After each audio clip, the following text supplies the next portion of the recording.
Bonsoir à tous, bienvenue dans ce journal largement dominé par deux actualités ce samedi. D'abord cette qualification de Charles Leclerc en deuxième position au Grand Prix de Monaco. Le Monégasque s'est fait rattraper par le Britannique Lando Norris qui lui a arraché la pole dans les tout derniers instants. Décryptage et réaction à suivre. Et puis cette victoire historique de la Roca Team, 78-68 face à l'Olympiakos hier soir à Abu Dhabi. Les hommes du Rocher se sont qualifiés pour la finale de l'Euroleague qu'ils disputeront ce dimanche. Une première depuis 1993 pour le basket français. Nous serons sur place dans quelques instants avec nos correspondants. Un classement pour le moins serré à l'issue de cette séance de qualification au Grand Prix aujourd'hui. Tout s'est joué dans les dernières secondes. Charles Leclerc partira en deuxième position demain sur la Ferrari, juste derrière Lando Norris en pole position pour un dixième de mieux. Christophe Pacaud. Oui, pour un dixième, Lando Norris a été le meilleur, a brisé le rêve de Charles Leclerc de se retrouver encore une fois comme l'an dernier en pole position pour remporter le Grand Prix. Lui qui est le tenant du titre, Charles Leclerc, partira encadré des deux McLaren puisque Lando Norris qui a signé quand même un temps, il faut le rappeler, exceptionnel, le meilleur temps de tous les temps, de toutes les époques, c'est un temps historique, 1:09,954 sous la barre de la minute et des 10 secondes. Charles Leclerc juste derrière, devant Oscar Piastri pour l'instant qui est en tête du championnat du monde avec 13 points d'avance sur son coéquipier chez McLaren, Lando Norris, qui revient au sommet au bon moment ici à Monaco.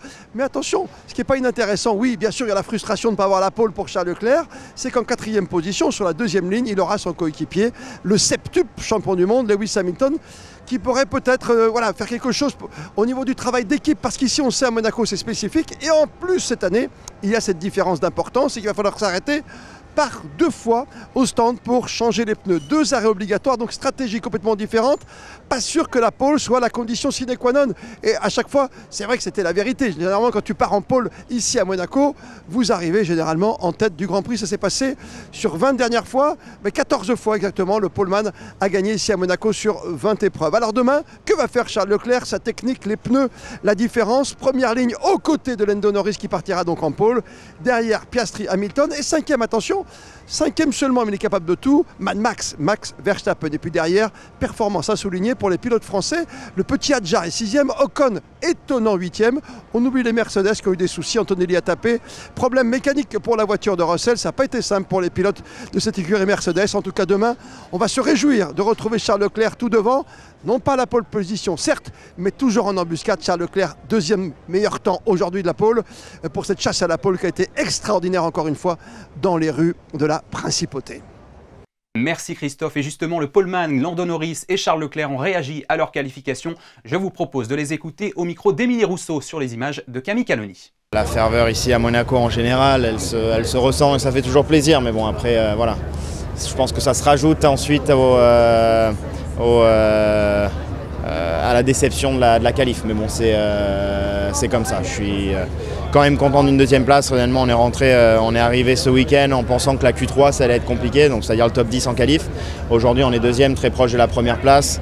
Voilà, il faut encore qu'on bosse. On sait que niveau voiture, on n'est pas du tout au niveau où on voudrait.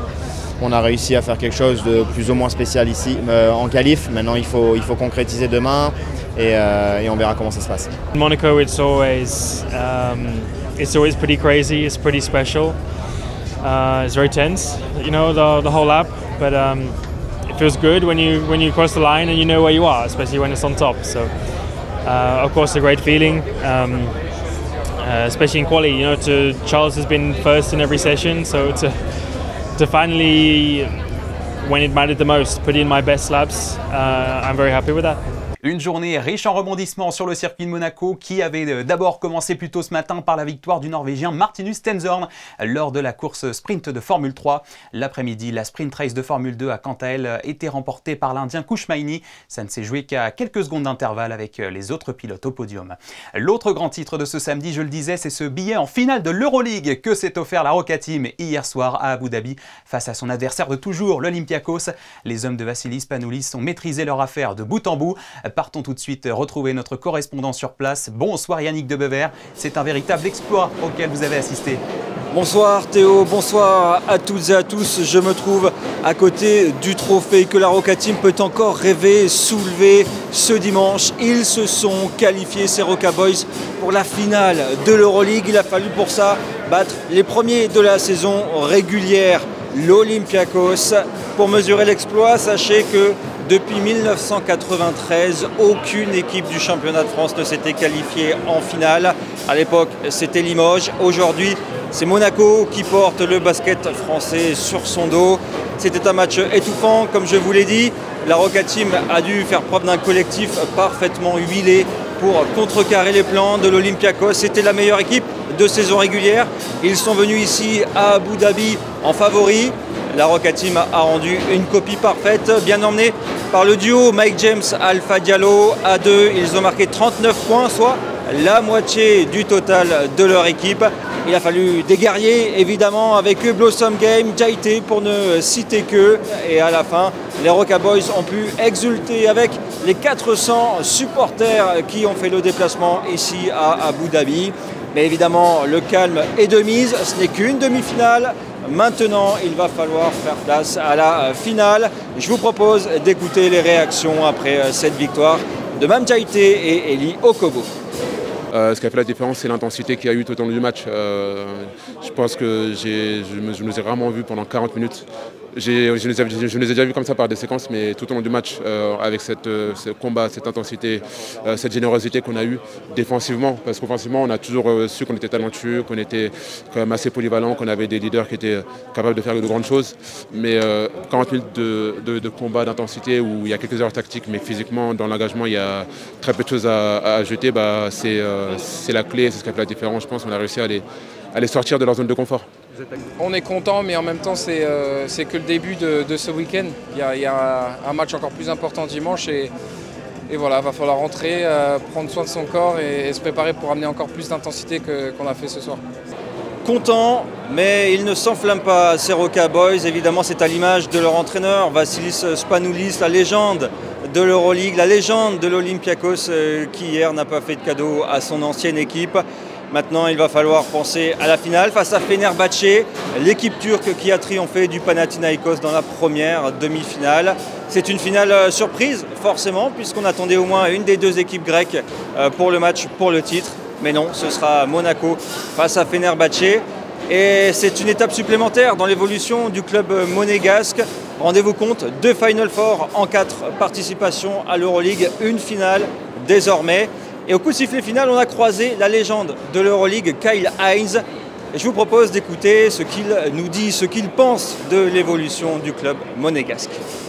The evolution of the club has been incredible. You know, I've watched their beginning in EuroLeague, and to see the club as they continue to rise, through these different moments, through the playoffs, and watch the team, this group take step by step. Being in the Final Four a couple of years ago and missing it last year, and now being in the finals, it's incredible for the club. It's incredible for the city. It's incredible for the players. So. Yeah, it's been fun to watch and see the evolution, especially because I know a lot of the players and know a lot of people that are taking part of it. Rien n'est fait, tout va se jouer dimanche à 19h face à Fenerbahçe. Et évidemment, toute la Roca Team compte sur vous, sur votre soutien derrière la télé. Et évidemment, les 400 supporters donneront de la voix ici à Abu Dhabi pour ce qui pourrait être une nuit historique pour le basket français et la principauté, évidemment. Évidemment, merci beaucoup Yannick Debever depuis Abu Dhabi pour ce résumé très complet. Et dans la même salle que vous, une autre personne a assisté à ce match exceptionnel hier. Il s'agit de notre expert du basket, Ali Traoré, qui est avec nous également depuis la capitale des Émirats Arabes Unis. Bonsoir. Bonsoir. Vous avez suivi ce match historique hier soir. Monaco triomphant de 10 points d'écart face à l'Olympiakos, qui restait la meilleure équipe de la saison régulière. Je le disais, ce billet en finale, c'est une première pour les Monégasques. Qu'avez-vous pensé de leur performance ? C'était un super match. Honnêtement, Monaco a fait le match parfait. De la première à la 40e minute, même quand il y a eu des assauts des joueurs de l'Olympiakos, Monaco a su défendre très très agressivement. Ils ont su vraiment gripper la machine offensive de l'Olympiakos. Et en attaque, Monaco a vraiment bien partagé le jeu, emmené de main de maître par un Mike James qui était vraiment extraordinaire, un Alpha Diallo très très bon. Mam Jaité, Jérôme Blossom Game. Mais ce que j'ai aimé, c'est que vraiment Monaco a fait en sorte qu'Olympiakos ne mette que 68 points, ce qui est complètement dingue pour une équipe qui met plus de 85 points par match. Et ensuite, Monaco a fait plus de 20 passes décisives et ça a été la clé pour gagner ce match. Et alors demain, la Roca Team affrontera le club turc du Fenerbahçe. En finale, tout est possible face à cette équipe ? Oui, pour moi, c'est un match-up vraiment très équilibré parce que ce sont deux équipes qui ont des forces assez similaires.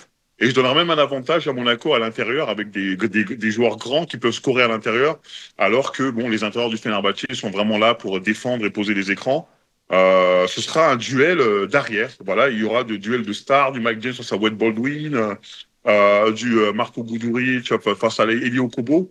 Donc, il faudra vraiment surveiller voilà, ces lignes arrière qui devraient nous emmener à un spectacle de très haut niveau. Et on va avoir aussi une bataille tactique entre deux très grands joueurs, anciens très grands joueurs, que sont le coach Sarunas Sadikevičius, le coach du Fenerbahçe, ou alors Vasilis Spanoulis, deux légendes de l'Euroleague.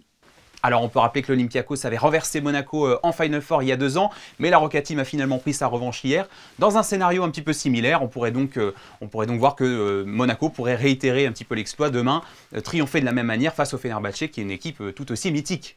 Fenerbahçe qui a battu Monaco la saison dernière au play-off. Justement, Nick Calates était de l'autre côté, donc Nick Calates il va avoir un rôle assez important à jouer, je pense, demain. Donc ouais, s'il y avait cette victoire, ce serait un revenge tour pour Monaco qui aura réussi à battre ces vieux démons qui étaient Olympiakos et Fenerbahçe. Merci beaucoup Ali Traoré en duplex depuis Abu Dhabi où se tiendra cette finale d'Euroleague ce dimanche à 19h, heure de Monaco, entre Monaco et le Fenerbahçe. Et l'on vous retrouvera juste après ce match dès 22h pour le décrypter. Merci beaucoup. Merci à vous. Revenons à Monaco à présent où les réjouissances se poursuivent. Vous le savez, pendant ce week-end de Grand Prix, les paddocks s'agitent, pris d'assaut par les pilotes, leurs techniciens et beaucoup d'autres personnes, dont des stars internationales. Émilie Rousseau et Camille Caloni se sont mêlés à la foule et ont réussi à capter l'attention de certaines d'entre elles. Regardez. Zinedine, heureux d'être ici? Très heureux. Toujours un beau moment de vivre ici à le Grand Prix. Toujours un événement incroyable, Formule 1, donc c'est top. Super. Patrick, are you happy to be here? Oh yes, thrilled to be here, especially on qualifying. It's the best. Thank you. Toujours un plaisir d'être ici pour vivre le Grand Prix. Oui, c'est formidable. C'est formidable. Hein. C'est toujours une expérience extraordinaire. Et ce matin, ils m'ont même fait faire le tour du circuit dans une voiture conduite par Max. Sensationnel. Je suis très content, c'est toujours incroyable d'être là. C'est le GP à mes yeux le plus culte. GP de Monaco, donc j'ai hâte de voir ce que ça va donner. J'ai hâte de voir Charles gagner pour la 2e fois, back-to-back. Retenez bien, c'est ce qui va se passer. J'y crois dur comme fer. Hâte de voir le nouveau format, nouveau format, j'exagère, mais il y a les passages au stand obligatoires, ça va pimenter le truc. C'est un peu nouveau, on va vivre quelque chose de nouveau tous ensemble là. Donc voilà, c'est dur de faire des pronostics. Mais Charles, Isaac, Pierre, allez-y, s'il vous plaît, foncez les gars. Podium. Qu'est-ce que vous ressentez à l'idée d'être ici? C'est vraiment un Grand Prix qui est formidable. C'est simple. Moi j'adore la F1 et j'ai eu l'occasion de jouer plein de fois au Tour et encore ce soir. Mais j'ai jamais eu l'occasion vraiment de voir le Grand Prix parce que c'est hyper compliqué. Donc cette année j'ai dit vas-y, je m'organise, j'essaye de venir voir le Grand Prix. Je peux vous assurer, c'est pas facile. Il faut vraiment être motivé. Mais je vais y arriver, je suis très content. Et en plus Charles Leclerc va gagner. Allez. Et alors que l'effervescence du Grand Prix bat son plein à Monaco, nous allons justement nous intéresser de plus près à ce qui rend la compétition toujours aussi mythique d'année en année et toujours plus attractive. Les courses bien sûr, mais aussi tout le marketing et toute l'activité autour du circuit. Pour en parler, nous sommes avec un expert en la matière, Jérémy Gauthier. Bonsoir. Bonsoir. Plus connu sous le nom de Monsieur Loop, vous êtes un youtubeur très suivi avec près de 57 000 abonnés qui partage votre passion pour la Formule 1. Ce Grand Prix est particulièrement prestigieux. Qu'est-ce qui le distingue des autres courses de championnat si l'on devait résumer ? Alors pour répondre à votre question, je dirais qu'il y a 2 pans. Déjà le pan sportif, le tracé de Monaco c'est un circuit très atypique avec des virages très lents qui serpentent en ville sur des routes très étroites. C'est un circuit en plus mythique dans le sens où c'est quasiment un centenaire, tout simplement, le Grand Prix de Monaco.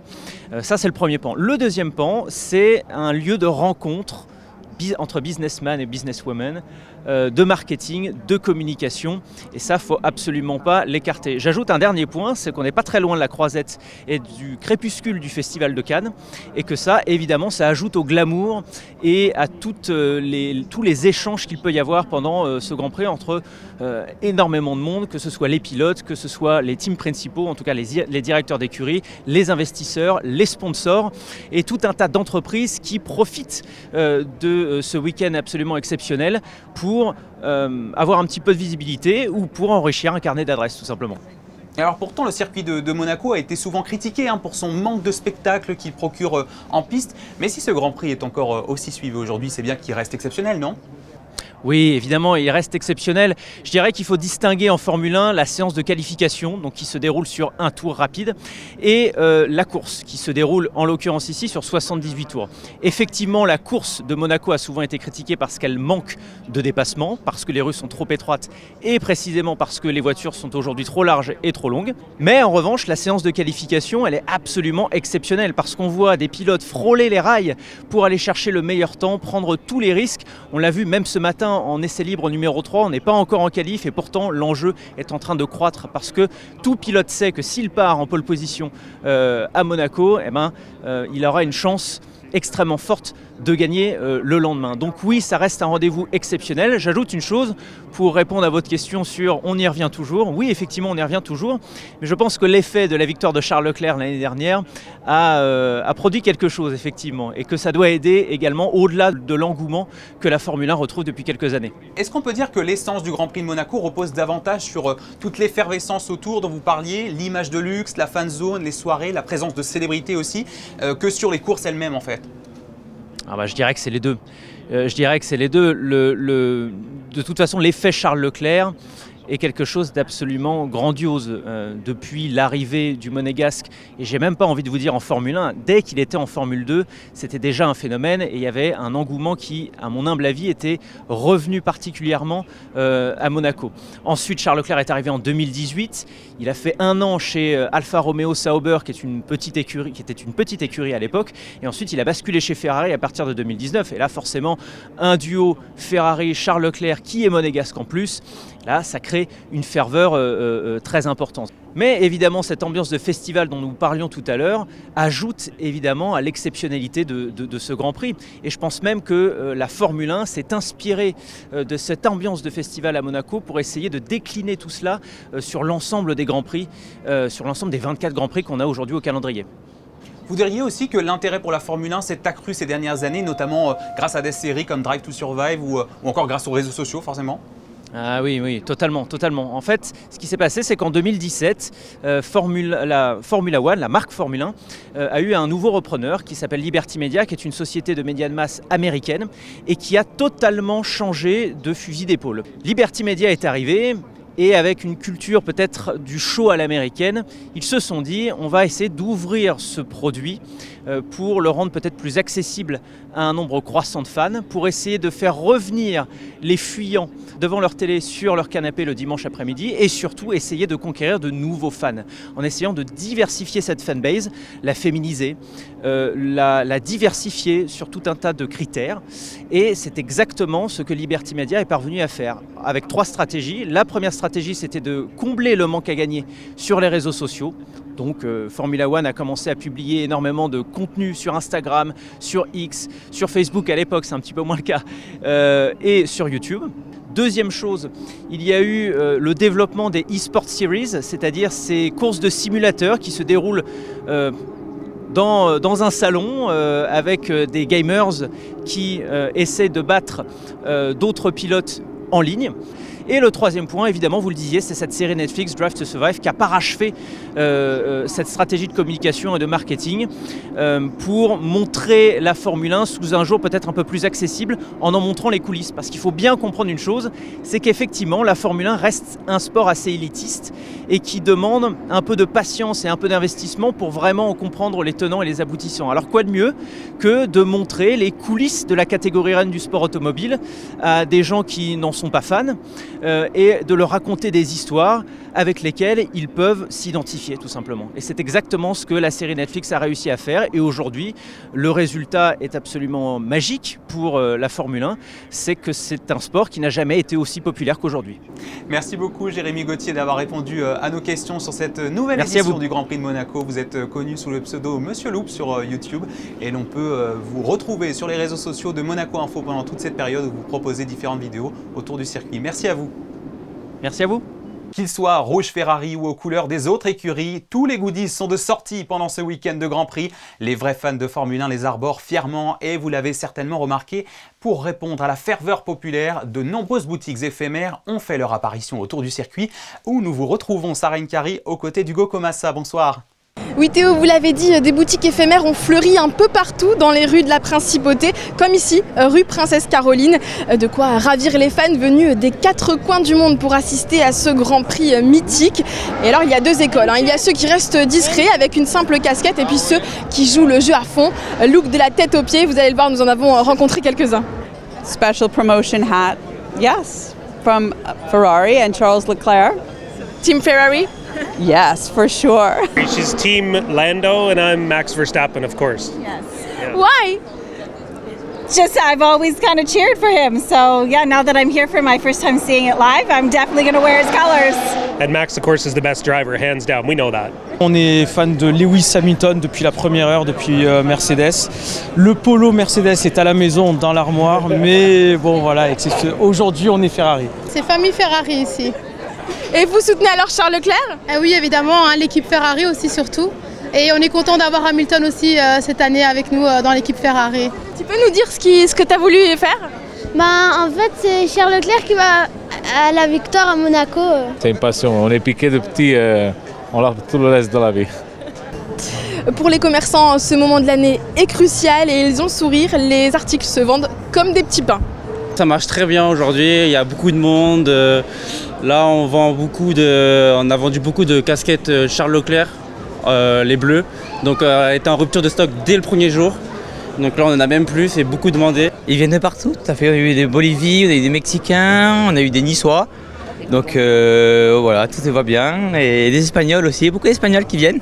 J'ai fini par craquer moi aussi Théo, mais je peux dire que je suis officiellement prête pour demain. Très belle casquette et nous aussi on est prêts. Merci Sarah. Alors comme vous l'avez vu dans ce reportage, le Grand Prix attire toujours autant de curieux, un afflux massif de personnes qu'il faut aussi savoir gérer en cas d'intervention urgente. C'est l'une des faces cachées de l'événement. Le centre hospitalier Princesse Grace et son service des urgences sont plus que jamais en ordre de bataille, comme l'ont constaté sur place Émilie Rousseau et Hugo Comassa. Salut Charles, tu vas bien? Bonjour Franck, très bien. Franck, comme une vingtaine d'autres médecins et infirmiers, est mobilisé sur le Grand Prix de Monaco. Depuis jeudi, le rituel est le même. Le personnel de santé du centre hospitalier Princesse Grace passe par le bureau de Charles pour récupérer les badges d'accès, les radios et les documents relatifs aux affectations. Donc vous avez un sac d'intervention à prendre, le Mindray, j'ai un obus d'oxygène à vous remettre et la shooteuse numéro 10. Le CHPG est sur le pont. Pour le CHPG, tous les services vont être mobilisés, depuis les services médicaux jusqu'aux services logistiques et bien entendu les directions, puisqu'un certain nombre de décisions vont être prises pour pouvoir s'organiser, prévoir en cas de problème sur les tribunes ou sur le circuit. Pour l'occasion, les effectifs ont été renforcés à l'hôpital comme aux urgences. Les années précédentes, pour l'événement Formule 1, le nombre de victimes prises en charge sur le circuit et ses abords est de plus de 150. Donc il y a vraiment un dispositif qui est tout autour du circuit et qui est là pour le public et bien entendu les équipes. Et au niveau des urgences, l'activité notamment nocturne augmente de façon très significative. On a environ 50% d'activité en plus qui est liée à la population qui est plus nombreuse en principauté et aux activités et malheureusement effectivement aux imprudences d'un certain nombre de spectateurs qui la nuit malheureusement sont déraisonnables. Tout à l'heure, la navette va vous prendre, on va faire le briefing d'ici 5 minutes. Un ultime briefing, dernière consigne donnée par le chef de service avant de rejoindre les postes de secours situés aux abords du circuit. Donc aujourd'hui c'est les qualifs, il va y avoir pas mal de monde cet après-midi, ils ont déjà vendu toutes les places. Donc on est sûr qu'il y a 100% d'occupation des lieux. À la tribune IM2S, il y a Karim, tu es là, il y a Mélanie que j'ai vue. Dans cette mission, le centre hospitalier Princesse Grace n'est pas la seule entité à être vigilante en cas d'intervention de jour comme de nuit. La Croix-Rouge monégasque travaille aussi dans l'ombre avec le soutien de sociétés étrangères venues prêter main forte. Et au moment où les moteurs s'éteignent et que les gradins se vident, Monaco change de visage. Comme chaque année, à la tombée de la nuit, l'esprit de fête s'empare de la principauté. Sarah Nkari et Camille Caloni ont vécu l'ambiance des grands soirs. Regardez. La soirée a commencé en beauté sur cette digue flottante où quelques chanceux ont pu suivre grâce à une retransmission sur écran géant la demi-finale d'Euroleague opposant Monaco à l'Olympiakos. Un moment convivial offert par la société d'exploitation des ports de Monaco. On est en contact avec le management de la Roca Team et donc quand on a vu ces événements que je viens de dire, je leur ai dit nous on va le projeter.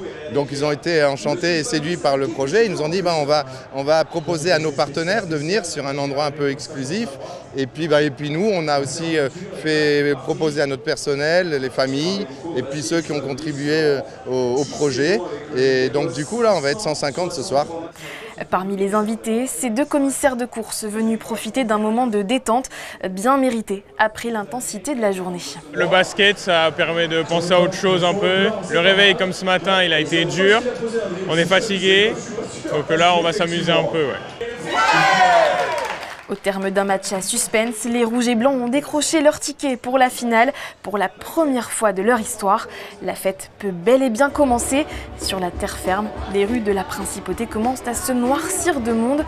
Tous sont encore sur un petit nuage. De fantástico como siempre, Mónaco es un lugar maravilloso y estamos muy felices de poder venir en cada Grand Prix y esta vez, como decía Laura, muy contentos porque tener a un corredor argentino no es poca cosa. Siamo divertiti, Formula 1 fantastica, compagnia fantastica et forza Ferrari. On va se laisser embarquer dans les belles soirées monégasques et en vrai on est ouvert à tout, on sait que là ici c'est la fête donc voilà. C'est un moment que vous attendiez là, ce Grand Prix? On en parle depuis 2 mois, on sait combien depuis 2 mois, tous les jours on s'écrit en mode on attend que ça quoi.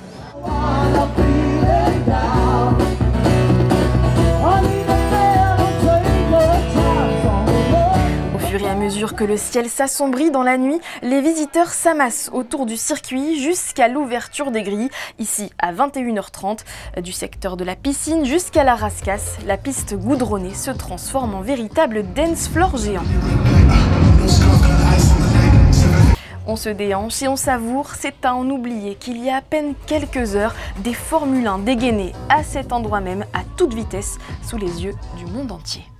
Quittons Monaco pour refermer ce journal et prenons la direction de New York. C'est l'heure de la chronique ES de notre correspondante, consacrée cette semaine à un savoir-faire artisanal tout à fait fascinant, remis au goût du jour par une entreprise new-yorkaise, Alexandra Pani. Oui, bonsoir à vous. Toute personne qui s'est déjà promenée dans les rues de New York aura certainement remarqué ces impressionnantes publicités sur les murs en briques des immeubles. Certaines d'entre elles cachent un savoir-faire très original puisqu'elles sont peintes à la main. Je suis allée à la rencontre de ces artistes grand format. On regarde. Notre œil a besoin de quelques instants pour apprécier à sa juste valeur le travail de ces artistes extra larges. Car oui, ces publicités sont bien des peintures réalisées à la main. Inspirées d'un savoir-faire apparu au milieu du 19e siècle, les peintures publicitaires connaissent une quasi-disparition dans les années 2000 avant d'être remises au goût du jour dans les rues de New York par deux artistes passionnés, Paul et Adrienne. Colossal was founded approximately 20 years ago with the vision to bring hand-painted advertising back and popular with brands because we were super passionate that in doing so, brands would really help better tell stories, employ artists throughout the country, engage more with the communities. So the vision really was quite simple, always hand paint. Toujours peint à la main, c'est leur slogan. Il faut compter entre 5 à 10 jours de travail. Pour arriver à ces œuvres grand format, plusieurs étapes sont nécessaires. Le visuel est d'abord réceptionné auprès du client, puis passe entre les mains expertes des graphistes pour en dessiner les lignes de base. Il faut ensuite le transférer sur le modèle grand format qui servira de calque. Il est réalisé dans cet atelier plongé dans le noir. Un stylo électrique permet de créer sur cette feuille XXL de petits trous. Une fois posé sur le mur, une poudre est appliquée sur ce calque géant pour tracer les bases du dessin. Au rez-de-chaussée du Paint Shop de Williamsburg, on prépare les couleurs. Tout est fabriqué maison. Chaque nuance est parfaitement étudiée et dosée pour correspondre à la commande du client. From the most simple kind of graphic jobs to the most complex artwork that we take. Usually that involves like a celebrity portrait because the likeness has to be, you know, spot on. This job is definitely an endurance test. So the weather can be, you know, kind of grating day in and day out. You know, when you're doing what you love for a living, it's worth it. Pour arriver à une telle précision, Colossal Media a mis en place une formation pour ses artistes. So everybody, no matter what your background is, starts at the apprenticeship level where you go up through the ranks and you kind of take on more complex things as you go. So it starts with like shop upkeep, learning how the shop works, learning how pre-production works. Then you start lettering. Then you start, you know, a little more complex paintings all the way up to expert. À New York, elles sont 2 compagnies et une poignée d'artistes indépendants à réaliser ce travail hors norme. Colossal Media possède des bureaux à New York et Los Angeles et ses réalisations sont visibles dans une dizaine de grandes villes américaines. Since opening our doors, we've painted over 6,000 murals, and now we paint approximately 500 murals a year for a great variety of clients across the country, from fashion brands like Gucci to car brands like Porsche and everything in between. But part of Colossal's success is really us being very particular about our brand identity and ensuring that everything that we do really reflects arts and culture. And with that said, we're very particular about where we acquire new locations for our clients. And so we have a real estate team that is working nationwide to find the best walls for our clients. They typically are in top DMAs, in more urban communities, and absolutely where the really like heart of culture is in every single city, because that reflects our brand and in turn really helps elevate the storytelling for our clients. À l'heure de l'Instagrammable, cet art ancien retrouve un nouveau souffle et apporte de nouvelles couleurs dans le paysage urbain. Et c'est sur ces images que se referme ce journal, je le rappelle, marqué par Charles Leclerc qui s'élancera demain en 2e position au Grand Prix et cette accession historique de la Roca Team en finale de l'Euroleague. Notez que votre journal sera exceptionnellement diffusé à 19h30 ce dimanche, Grand Prix oblige, suivi des experts à 20h30 et d'une édition spéciale dans laquelle nous reviendrons sur ce week-end sportif animé. En attendant, dans un instant, vous avez rendez-vous avec Sarah Nkari pour les prévisions météo. Et à 21h ce soir, ne manquez pas la diffusion du documentaire Les Anges Gardiens de Monaco sur notre antenne. On se quitte sur les images de cette journée exceptionnelle capturée par notre photographe Manuel Vitali. Excellente soirée sur Monaco Info et à demain, 19h30.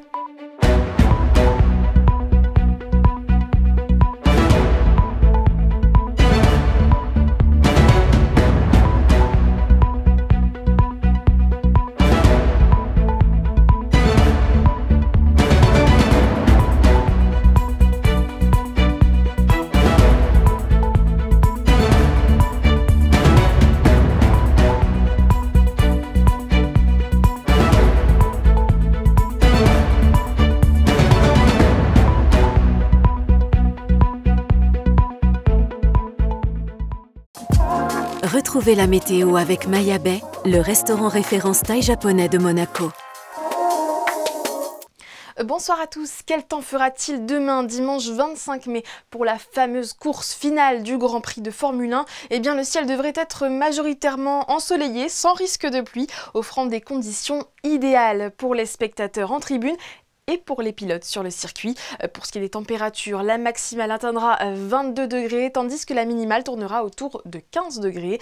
Très agréable également pour profiter pleinement de la fête des mers. Excellente soirée avec nous sur Monaco Info.